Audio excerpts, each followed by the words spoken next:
Hello everybody, today is Wednesday, April 20th, 2016.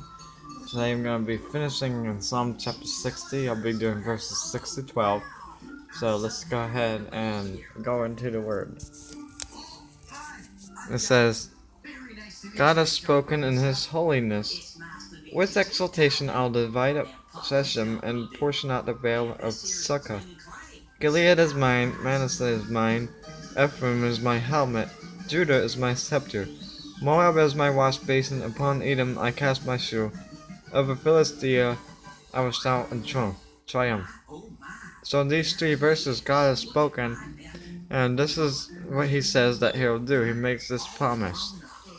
So that's one of his promises he made to his people. And then 9 says, Who will bring me to the fortified city? Who would lead me to Edom? 10 says, Have you not rejected us, O God? You did not go forth, O God, with our armies. Oh, grant us help against the foe, for vain is the salvation of man. So, now David feels that God is rejecting his people, and he feels that God's not going forth with the armies. And he asks God for help against the enemy. But then he points out that the salvation of man is vain. So, that man cannot have salvation on its own. That's why when we try to be saved on our own, it's very vain, because we can't do it without God. And so we have to depend on God for that. Not only that, but for our help, for his help. And so David's crying out to God here, depending on God.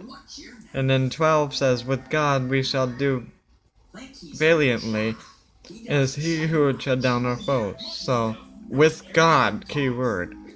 It says, with God we shall do valiantly. And valiantly means to have courage or determination. So, with God, whatever problems that you're facing, you can go through it with confidence if you have God on your side. Because he will be the one who will take care of your enemies and your foes. And that's something that's been a promise in these past couple of chapters, is that God will help you to overcome your enemies. So, if you're going through a time that's difficult, you have a difficult person, or you have enemies that you're dealing with, I just want you to be encouraged and trust in God that with his power that you'll be able to do it. But it's only with his power, and it'll be his timing. But at the same time, we must have a relationship with God, because he will not have a relationship with sinners.